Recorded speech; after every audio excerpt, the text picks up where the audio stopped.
CPM party 4 మండలాలు తుల్మిట, మద్దూరు, చేర్యాల, కుమ్రవెల్లి మండలాలతోటి ఈ ప్రాంతంలో తపస్పల్లి రిజర్వాయర్ ద్వారా, అదేవిధంగా మద్దూరు మండలంలో ఉన్నటువంటి లద్నూర్ రిజర్వాయర్ ద్వారా ఈ 4 మండలాలలో చెరువులు కుంటలు నింపాలని చెప్పేసి సిపిఎం పార్టీగా ఈరోజు తపస్పల్లి రిజర్వాయర్ వరకు బైక్ ర్యాలీ నిర్వహించడం జరిగింది.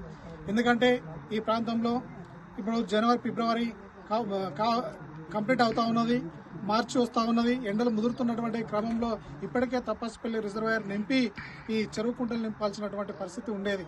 కానీ ఇప్పటికీ కాలము ఎండాకాలము వస్తున్నప్పటికీ ఈ చెరువులు కుంటలలో నీళ్లు లేక రైతుల పొలాలు నాటేసినటువంటి పొలాలు ఈ రోజు ఎండిపోతున్నటువంటి పరిస్థితి ఉంది.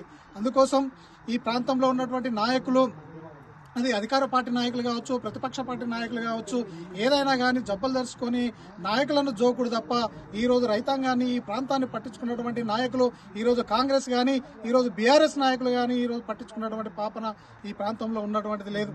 ఎందుకంటే గతంలో ఒక ఆయననేమో కొండపాకకు తరలించుకోపోతా ఉన్నాడు నీళ్లు, ఒక ఆయన ఆలేరుకు తరలించుకోపోతా ఉన్నాడు. కానీ ఈ ప్రాంతంలో ఉన్నటువంటి నాయకులు మాత్రం నోట్లేరు పెట్టుకుని ఈరోజు ఎదురు చూస్తున్నటువంటి పరిస్థితి ఉన్నది తప్ప ఎవడేమి ఇస్తాడా అని చెప్పేసి చూడడమే తప్ప ఈ రోజు మరి ఈ ప్రాంతంలో రైతాంగానికి నీళ్లు లేవు. ఇప్పటి వరకు తపస్పల్లి రిజర్వాయర్ నింపలేదు, ఈ ఉన్నటువంటి నీళ్ళన్ని దోసుకపోయినరు. మరి ఈ ప్రాంతంలో రైతాంగానికి నీళ్లు కావాలని చెప్పేసి కనీస సోయి లేకుండా ఈ రోజు కాంగ్రెస్, బీఆర్ఎస్ నాయకులు ఉన్నటువంటి పరిస్థితి ఉంది. ఈ రోజు అధికారంలో ఉన్న కాంగ్రెస్ నాయకులు సప్పుడు నిమ్మకు నీరెత్తినడు వ్యవహరిస్తా ఉన్నారు. అదేవిధంగా ఈ ప్రాంతంలో ఉన్నటువంటి ఎమ్మెల్యే గారు కూడా పట్టించుకున్నటువంటి పరిస్థితి ఉంది. ఏదేమైనా కానీ 10 సంవత్సరాలు బీఆర్ఎస్ అధికారంలో ఉంది.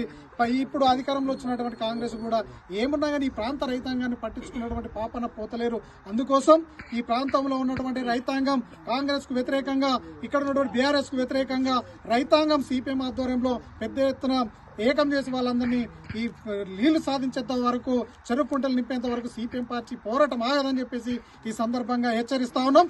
ఈ ప్రాంతంలో ఉన్నటువంటి అధికార పార్టీ నాయకులు కావచ్చు, బీఆర్ఎస్ పార్టీ నాయకులు కావచ్చు, కాంగ్రెస్ పార్టీ నాయకులు కావచ్చు, మీ నాయకత్వాన్ని నిలదీయాలి. ఈ ప్రాంత రైతుల కోసం వాళ్ళను గట్టిగా అడగాలని చెప్పేసి, ఈ నీళ్ల కోసం మీరు కూడా ఉద్యమాలకు రావాలని చెప్పేసి ఈ సందర్భంగా పిలుపునిస్తా ఉన్నాం.